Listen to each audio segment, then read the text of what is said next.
¿Puede la rectitud resistir la tormenta del sufrimiento, o es el dolor la prueba suprema que desnuda el verdadero corazón del hombre?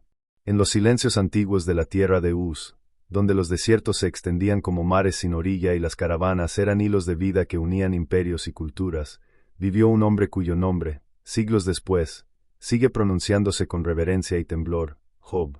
Su historia no es solo la de un hombre piadoso puesto a prueba, sino la de la humanidad entera confrontada con la pregunta más honda de la existencia: ¿por qué sufre el justo? En los albores de la civilización, cuando Mesopotamia alzaba sus torres y Egipto erigía pirámides que desafiaban al tiempo, Uz se erguía como un enclave en los márgenes de rutas comerciales y reinos emergentes. Era una tierra fértil en valles, árida en llanuras, bañada por los contrastes de la abundancia y la sequía. Allí, en medio de aquel escenario donde se cruzaban culturas y dioses, Job brillaba como un faro de integridad. Su nombre se pronunciaba con respeto en las plazas, su justicia era proverbio entre ancianos, su generosidad, esperanza para pobres y extranjeros.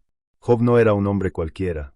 Sus rebaños cubrían las colinas como un manto vivo, miles de ovejas, camellos y bueyes testigos de su prosperidad. Pero su grandeza no residía en la riqueza que el mundo podía contar, sino en la rectitud que no podía medirse. Era un hombre íntegro, temeroso de Dios y apartado del mal, con un corazón tan vasto que abrazaba tanto a su familia como a los desposeídos. Al amanecer, antes de que el sol dorara las arenas, Job ofrecía sacrificios por sus hijos, temiendo que en secreto hubiesen pecado contra el Altísimo. Su amor no conocía descanso, su fe no conocía fisuras. Sin embargo, mientras en la tierra su nombre era venerado, en los cielos su vida se convirtió en escenario de un misterio insondable. Las Escrituras narran un consejo divino en el que los hijos de Dios se presentaban ante el Creador, y entre ellos apareció el acusador.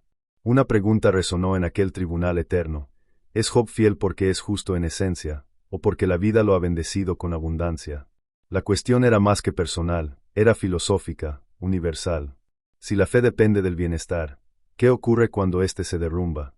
Así comenzó una apuesta cósmica cuyo eco atravesaría siglos. Job se convirtió, sin saberlo, en protagonista de una prueba que pondría en jaque no solo su destino, sino la comprensión humana del sufrimiento.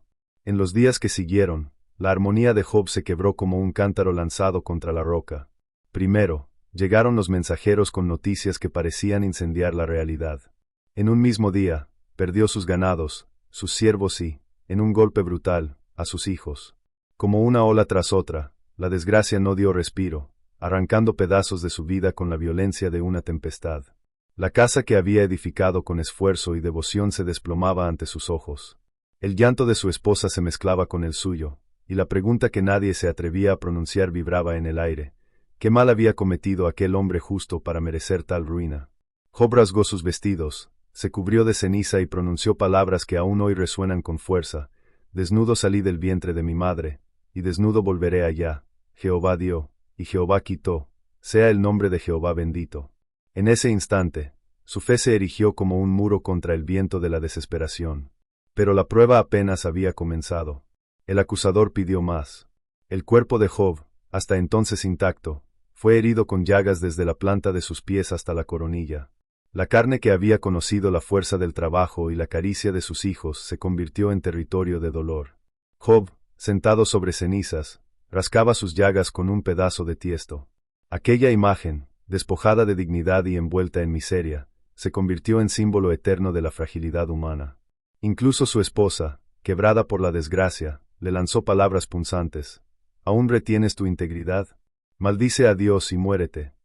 Pero Job, con voz rota y mirada que se negaba a abandonar la fe, respondió: recibiremos de Dios el bien, y el mal no lo recibiremos. En su silencio, en su resistencia, había más grandeza que en sus días de prosperidad. La noticia de su sufrimiento recorrió la región, y 3 amigos, hombres de sabiduría reconocida, viajaron desde lejos para acompañarlo: Elifaz, Bildad y Zofar. Al verle desde la distancia, apenas lo reconocieron, su dolor había desfigurado aquel rostro antes sereno. Se sentaron junto a él en el suelo durante 7 días y 7 noches, sin pronunciar palabra, porque vieron que el dolor era demasiado grande. Ese silencio compartido, más profundo que cualquier discurso, fue un testimonio de la devastación que habían presenciado. Pero el silencio no podía durar para siempre. Job, quebrado por el peso de su desgracia, finalmente habló. Sus palabras fueron un grito desgarrador contra la existencia misma. Maldijo el día de su nacimiento, deseó no haber visto la luz. ¿De qué servía la vida cuando se había convertido en tormento perpetuo? ¿Por qué el Creador da vida al que sufre y al que anhela la muerte sin hallarla? En ese clamor no había blasfemia, sino un lamento humano, profundo, el eco de una criatura buscando sentido en medio del caos. La voz de Job era la voz de todos los que alguna vez han mirado al cielo preguntando ¿por qué? Sus amigos, movidos por el deseo de consuelo pero armados con la rigidez de sus tradiciones, comenzaron a hablar. Según ellos, el sufrimiento no era gratuito, debía ser consecuencia de un pecado oculto. Con argumentos envueltos en piedad, le insinuaban que confesara sus faltas, que aceptara la justicia de Dios castigando sus errores. Pero Job, aun en su dolor, sostuvo su inocencia. Yo no he hecho mal contra el Altísimo, afirmaba con el corazón abierto y la voz temblorosa. La tensión entre su fe en la justicia divina y su experiencia de injusticia terrenal se volvió un abismo imposible de cerrar. Allí se libraba un debate milenario. ¿Es el sufrimiento siempre castigo, o existe un misterio más profundo en el dolor de los justos? La primera etapa de la vida de Job, marcada por abundancia, respeto y familia, había quedado atrás. Ahora, su historia se desplazaba hacia un terreno más oscuro, el cuestionamiento de los dogmas, el enfrentamiento con amigos convertidos en jueces, el choque entre la fe y la experiencia del mal. Su figura, despojada de riqueza y salud, brillaba más que nunca, porque en medio de la ruina seguía sosteniendo su integridad. La vida de Job, antes ejemplo de prosperidad, se había convertido en un campo de batalla espiritual donde las preguntas más hondas de la humanidad buscaban respuesta. El aire de Uz se llenó de palabras como cuchillos. Lo que comenzó como un intento de consuelo de los amigos de Job pronto se transformó en un juicio implacable. Elifaz, el primero en hablar, apeló a su experiencia y a visiones misteriosas. Sostenía que Dios no castiga al inocente y que, si Job sufría, debía haber una razón escondida en su interior. El hombre no es más justo que Dios, proclamaba, como si aquellas palabras pudieran calmar la herida abierta del amigo. Pero para Job, eran sal sobre la llaga. Bildad, más severo, fue aún más tajante. Si los hijos de Job habían muerto, era porque habían pecado. Y si Job no reconocía su falta, la justicia divina seguiría sobre él. Sofar, el más duro de los tres, lo acusó de hablar demasiado y de pretender pureza cuando en realidad, según él, merecía un castigo aún mayor. Así, la amistad se transformó en tribunal, y el tribunal en verdugo. Job escuchaba, pero su corazón no podía aceptar esas sentencias.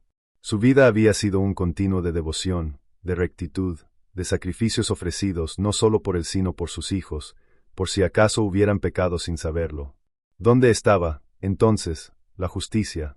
Si los inocentes podían caer en la ruina sin motivo, ¿qué sentido tenía vivir bajo la ley divina? Entre sollozos y argumentos, Job se levantó contra la lógica simplista de sus amigos. Yo soy inocente, repetía con una mezcla de dolor y dignidad. Su voz se quebraba, pero no su convicción. Llegó a clamar que deseaba hablar directamente con Dios, presentar su caso como un acusado ante un juez supremo. Oh, que hubiera alguien que arbitrara entre nosotros, que pusiera su mano sobre ambos, exclamaba, deseando un mediador entre la fragilidad humana y la grandeza divina. Los días se alargaban en discusiones interminables.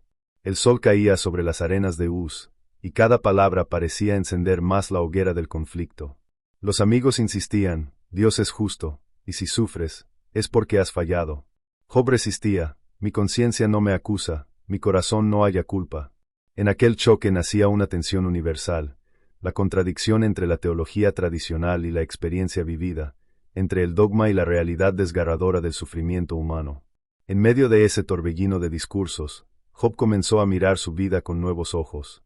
Recordaba cuando los ancianos se levantaban en su presencia, cuando su palabra era buscada como consejo sabio en la plaza, cuando los pobres lo bendecían y las viudas encontraban refugio en su generosidad. Ahora, esos recuerdos eran como espejos rotos que reflejaban un pasado glorioso y un presente devastado. Antes me respetaban, decía con voz quebrada, pero ahora los niños se burlan de mí, los marginados me escupen en el rostro. La caída no era solo material, era social, era espiritual. Era un descenso desde las alturas del honor hasta el polvo de la humillación. Su cuerpo, cubierto de llagas, se convirtió en un símbolo visible de su sufrimiento invisible. No había alivio en el día ni descanso en la noche. Su piel ardía, sus huesos dolían, su espíritu clamaba. Job no negaba la grandeza de Dios, pero se atrevía a interpelar su justicia. Si no soy culpable, ¿por qué permites que viva así? ¿Por qué das vida al que anhela la muerte? ¿Por qué escondes tu rostro mientras me deshaces con tu poder? Sus palabras eran un río de preguntas sin respuesta, un reclamo que atravesaba los cielos y parecía perderse en el vacío. Los amigos, incapaces de comprender la hondura de aquel lamento, insistían en sus viejos esquemas. Para ellos, el sufrimiento siempre era consecuencia del pecado. Pero Job rompía con esa visión. En su rebelión dolorosa, sin saberlo, estaba inaugurando una voz nueva, la del justo que sufre sin causa aparente, la del hombre que cuestiona y no encuentra explicación, la del creyente que se atreve a gritar a Dios desde las ruinas. El diálogo se tornó cada vez más áspero. Elifaz acusaba con suavidad envenenada, Bildad apelaba a la tradición, Zofar descargaba dureza. Y Job respondía una y otra vez con la fuerza de su inocencia y la crudeza de su angustia. Hasta los malvados prosperan, clamaba, sus casas están seguras, sus hijos crecen, sus campos florecen. Y yo que honré al Altísimo, que cuidé al huérfano y al pobre, soy arrojado al polvo. La contradicción se volvía insoportable, y el silencio de Dios más doloroso que las llagas. Entonces apareció una voz inesperada, Eliú, un joven que había escuchado todo en silencio, esperando su turno por respeto a los mayores. Cuando habló, sus palabras ardieron con la pasión de la juventud y la audacia de quien se cree portavoz de una verdad más alta. Reprendió a Job por justificar su inocencia en lugar de justificar a Dios, y reprendió a los tres amigos por no haber convencido ni consolado. Según Eliú, el sufrimiento no siempre era castigo, sino a veces disciplina, una corrección divina que buscaba moldear al hombre. Su discurso era una nueva interpretación, el dolor no como retribución, sino como pedagogía. Job lo escuchó, pero su alma seguía clamando por algo más. Ninguna explicación humana podía calmar la tormenta que lo desgarraba. Ni los argumentos de la tradición, ni la visión del joven podían llenar el vacío que solo una respuesta divina podía saciar. Y entonces, cuando las voces humanas habían agotado sus razones, cuando el polvo del debate se alzaba sobre el campo como una nube sofocante, se produjo un silencio que parecía presagio. En ese silencio, el cielo comenzó a rugir. No fue un susurro ni un eco lejano, fue la voz del mismo Dios que descendía como un torbellino. El viento se levantó sobre Uz, las arenas giraron en remolino, los árboles se inclinaron como si temieran quebrarse. En medio de esa tempestad, la voz eterna tronó. ¿Quién es ese que oscurece el consejo con palabras sin sabiduría? El mundo se detuvo, la tierra tembló, y Job, hombre justo, hombre doliente, hombre rebelde, por fin obtuvo respuesta. La llegada de Dios no fue suave ni consoladora, fue majestuosa, abrumadora, un despliegue de poder que ningún hombre podía resistir. El universo entero parecía vibrar en cada palabra. Dios no dio explicaciones, no reveló secretos ocultos, no presentó argumentos humanos. En cambio, lo confrontó con la vastedad de la creación, con los misterios insondables del cosmos, con la vida y el orden que escapan a la comprensión humana. La prueba de Job entraba en una nueva dimensión. Ya no era un debate entre hombres, sino un encuentro directo con la voz del Creador. El torbellino se alzó con furia, como si los cimientos mismos de la tierra temblaran ante la voz del Creador. Los ojos de Job, enrojecidos por el llanto, se abrieron para enfrentar el misterio que había suplicado, no un silencio distante, sino la respuesta directa del Dios al que había interpelado. Sin embargo, lo que encontró no fue la explicación que su mente ansiaba, sino una revelación más profunda, la grandeza inabarcable de la divinidad. ¿Dónde estabas tú cuando yo fundaba la tierra? Resonó la voz como trueno que parte montañas. Dímelo, si tienes entendimiento, ¿quién ordenó sus medidas? ¿Quién puso sus cimientos? Has mandado tú a la mañana, has mostrado al alba su lugar. Cada pregunta era un golpe, no de condena, sino de conciencia. La voz no respondía al porqué del sufrimiento, sino que conducía a Job hacia un horizonte mayor, el misterio de un cosmos tejido por manos eternas, un orden que va más allá de la lógica humana. Dios desplegó ante él el catálogo de la creación, los mares embravecidos detenidos por límites invisibles, los tesoros de la nieve guardados en los cielos, los senderos de la tempestad, el nacimiento de la lluvia sobre desiertos inhabitados, los astros colgados en el firmamento. Habló de bestias imponentes y criaturas enigmáticas, el Behemoth, fuerza incontenible sobre la tierra, y el Leviatán, monstruo del abismo, símbolo del caos que ningún hombre podía domar. En cada palabra había majestuosidad, en cada imagen, un recordatorio. La existencia es más vasta que el sufrimiento humano, y el dolor, aunque inexplicable, está inmerso en un plan que trasciende la comprensión. Job, que había clamado buscando un juicio, comprendió de pronto su pequeñez. La voz de Dios lo envolvía en una revelación que no necesitaba explicaciones racionales. El universo no se sostiene en los esquemas humanos de premio y castigo. El orden divino era más alto, más amplio, más insondable. Ante esa grandeza, Job se derrumbó no por derrota, sino por reconocimiento. De oídas te había oído, confesó con voz quebrada, mas ahora mis ojos te ven. Por tanto me aborrezco y me arrepiento en polvo y ceniza. No se trataba de arrepentimiento por un pecado oculto, como habían sugerido sus amigos, sino por haber intentado comprender los designios de Dios con categorías demasiado pequeñas.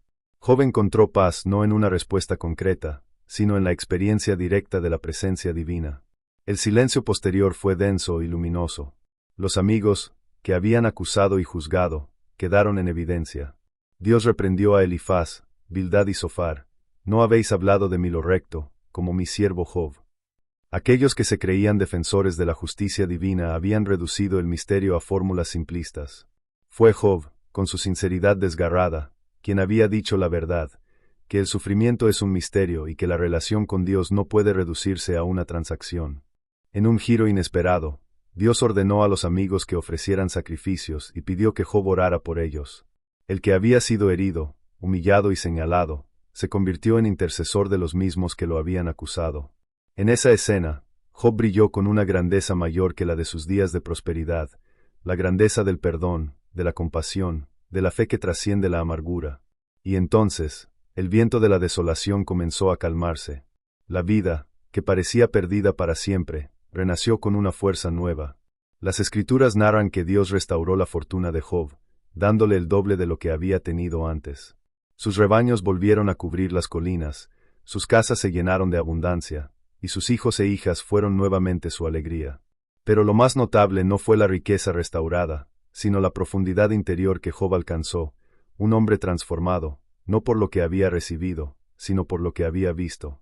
El pueblo volvió a respetarlo, no solo por su prosperidad, sino porque en él veían el reflejo de alguien que había atravesado las aguas del dolor y había regresado con una sabiduría imposible de comprar.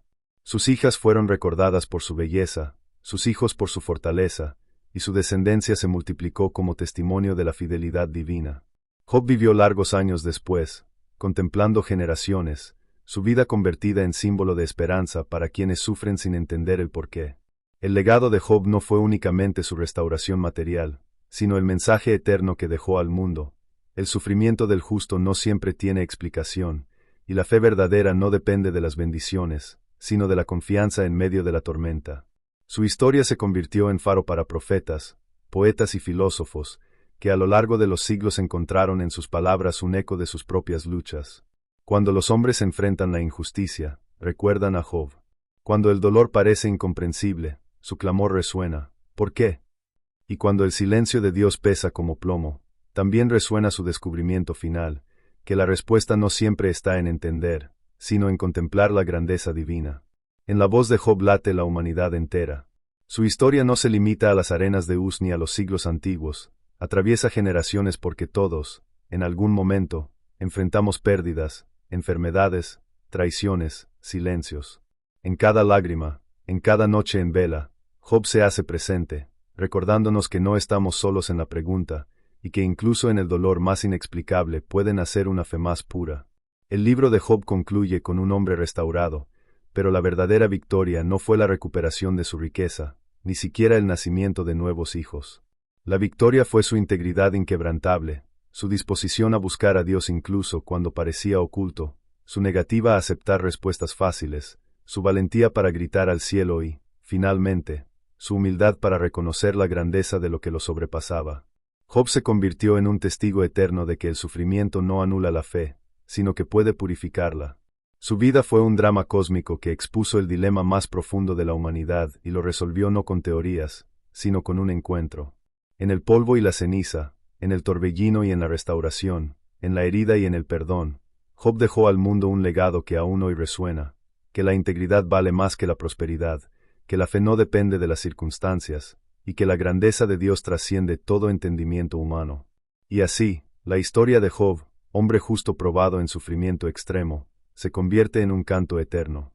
Un canto que atraviesa los siglos, recordando que la esperanza no muere en la desgracia, que la justicia divina no siempre se revela en el tiempo humano, y que, aun en el silencio, la presencia de Dios puede llenar de luz las noches más oscuras.